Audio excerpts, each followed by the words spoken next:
What's going on, everyone? Happy Wednesday to everyone. Hopefully everyone is doing well, staying safe, healthy. If you had to take a COVID test, flu test, maybe a test for RSV or some other virus, hopefully you have tested negative. If you did test positive, I hope you have a full and speedy recovery with no long-term issues and no long COVID issues. It is time now for the Wednesday edition of the Pandemic Update for Wednesday, December 27th, 2023. First off, if you're new to my channel, welcome to my channel. This is where we do the daily pandemic update on not only just COVID, but RSV, influenza, and any other virus that may be a threat to you, and sometimes even a threat to animals. So if at the end of this video you learned something, give it a thumbs up, subscribe down below, comment with any thoughts that you have. Starting off today, we do have a few news stories.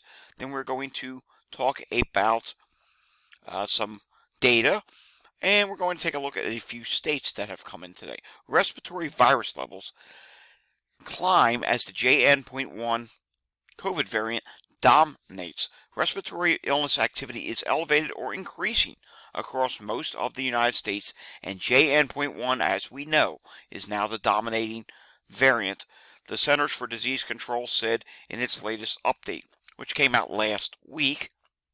And speaking of that, let's take a look at this from Alexandra 10. Ahead of Christmas. So meaning this data that we're going to see here is just ahead before Christmas.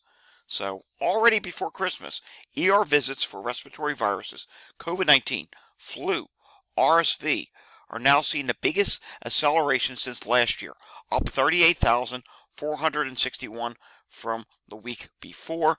Biggest weekly uptake last year, added 70,000 for November 26, 2022, ahead of season's peak. So yes, take a look at this chart here. You can see levels were already rising, and in some cases rapidly rising ahead of Christmas. So when this updates again in the coming week, yeah, it's not going to be good, because now we had a whole bunch of people that have gathered for Christmas. Then there is this. This is pretty much a reminder to you, but it's an update of the reminder.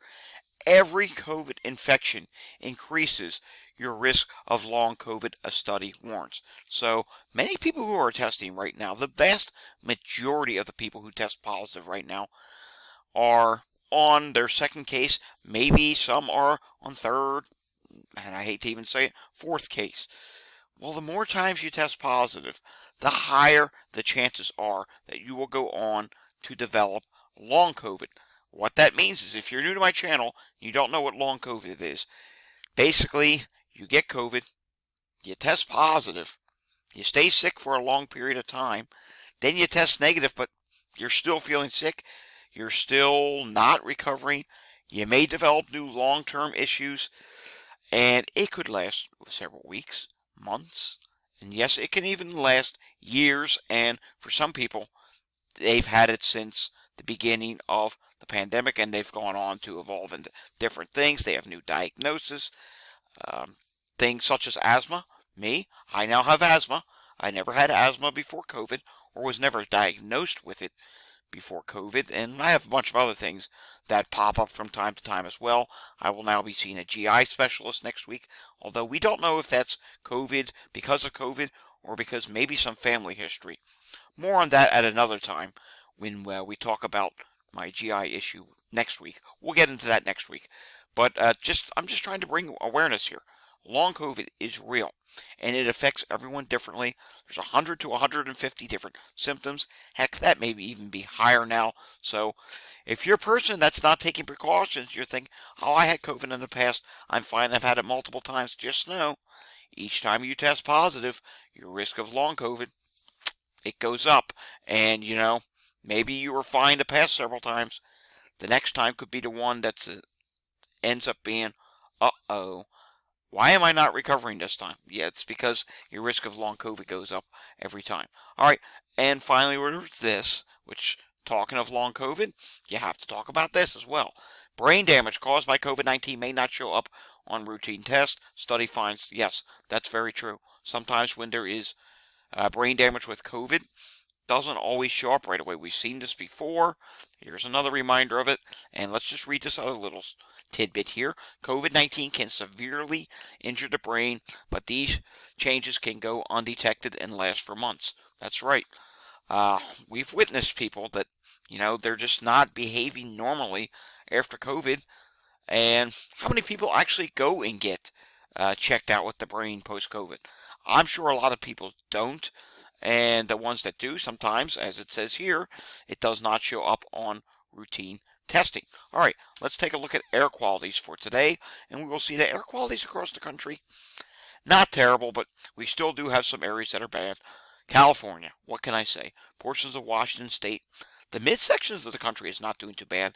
Yes, you see some yellow, but I'm not terribly concerned, nor am I terribly concerned on what's happening in the Northeast. You have this system that's developing another system off the Atlantic.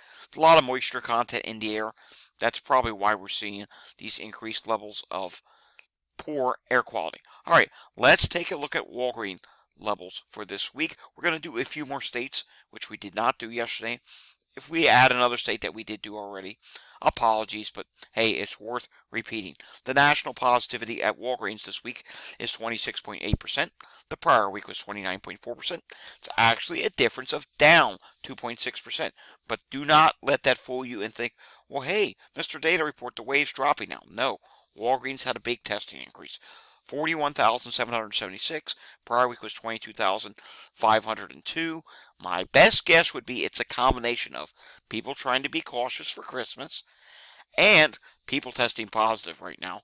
And people, feeling sick, saying, hey, maybe I have COVID. So that's why there was such an increase in testing. We'll take it. We'll see if next week actually ends up being lower.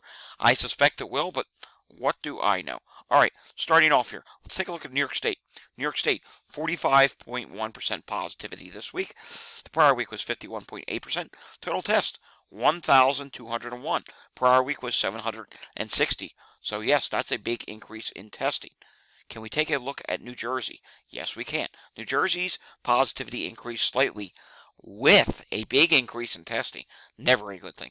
32% positivity this week, 31.5% last week. That's up 0.5%. 1,572 total test. The prior week was 889. Let's take a look at Delaware. Delaware's positivity rate, it's at 32% this week. The prior week was 22.8%. That is up 9.2%. Total testing, 228. The prior week is 114. Now let's go to the Great Lakes. I know we did not do much of the Great Lakes yesterday, if any at all.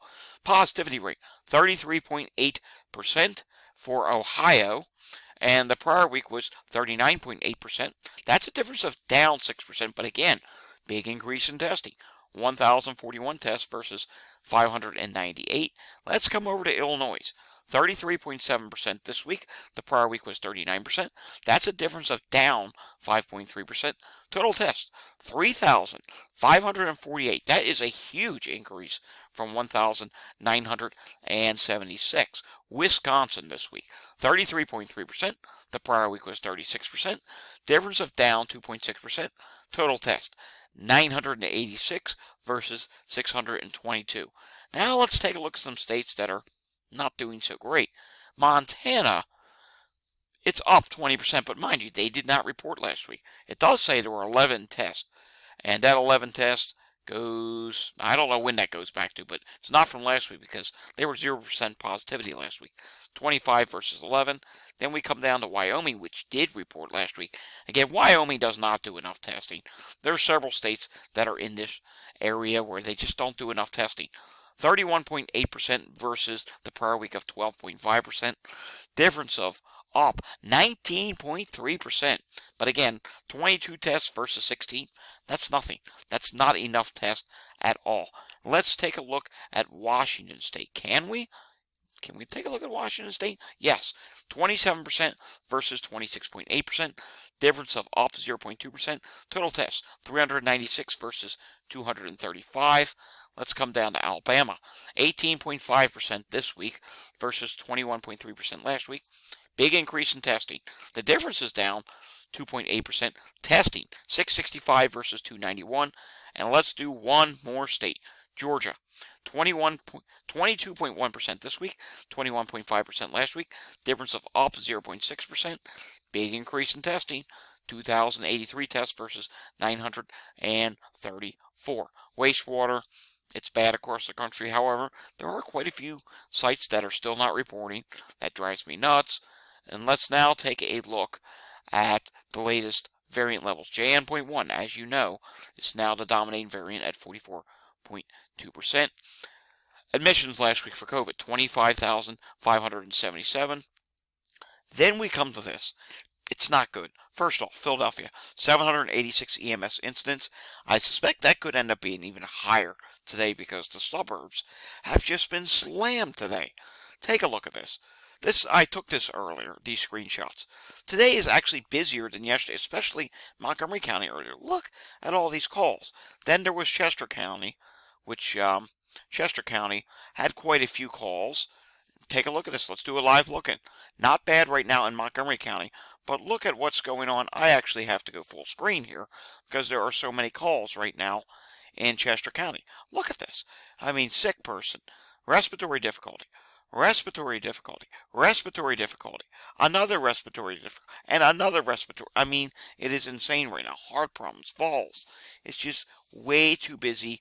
And I would go on to say that the post-Christmas surge, not only did it start up a little bit earlier than last year, I can actually go back in my tweets and check, because I do remember tweeting screenshots of this. It seems to me as if it's worse than last year right now. And we'll have to see what happens next week, because it's going to continue next week and probably the following week before it actually starts to slow down. Let's now take a look at what is going on in New York State for today. And in New York State, it's not good. The cases aren't terrible. 2,186. Remember, that does not include those at-home tests. But when we come over to take a look at hospitalizations, yeah, look at this chart here. So the previous update was 2,201. Now you're talking 2,480. That is a 279 increase in New York State. Let's take a look at New York City, and we will have to zoom this in again. In New York City, yes, it's just rapidly going up at this point, which is not good, and we expect that to happen for another week or two. And at this rate, will they hit 3,000 hospitalizations in New York State? They likely will. Here's New York City, 978 versus 880. So you can see here, it's just continuing to rapidly go up, and we have to reverse ourselves for a second. Let's go back down the New Jersey Turnpike and check New Jersey. New Jersey, 969 hospitalizations. That's with 66 out of 70 hospitals reporting. So 4 hospitals did not report. That means that if all reported, it could now be at or over 1,000. 33 people on a ventilator. And when we take a look at patients in the ICU, it is now 114. So the numbers continue to get worse in New Jersey. And let's take a look at discharges. 93 discharges. Now let's see. Can we do an update out of Texas? No, we cannot. I've been waiting all day for Texas to come in, and they haven't. Remember, it's a holiday week. Sometimes on holiday weeks, things do get delayed. So hopefully we will get an update out of Texas tomorrow. And I don't have any other states that have come in yet. So the rest of these states or cities that we usually check, Chicago, LA, Colorado, hopefully tomorrow we will get some more of them that come in. That is really all I have for today, but I have to stress, right now things are getting very concerning. I can see from a local standpoint in my area that ambulance calls are way up right now, especially in the suburbs. If I could see CADs for other cities across the country, I would share them with you, and I guarantee you, they would not be looking too good right now. The surge is real, and it continues to get worse. I saw a tweet last night. I did not include this tweet. I should have. Someone said in Brooklyn, New York, they keep an eye, or they keep an ear, they listen out for ambulances, and they're saying right now is the most ambulances they have heard since the beginning of Omicron. So that is not good, and you just saw in New York City, here it is again, you just saw in New York City, hospitalizations are quickly going up. So it's not just COVID.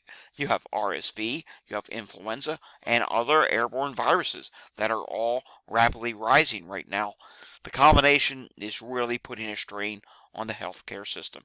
Alrighty, folks, that does it for today's pandemic update. We will have another pandemic update again tomorrow. If you like this video, thumbs up.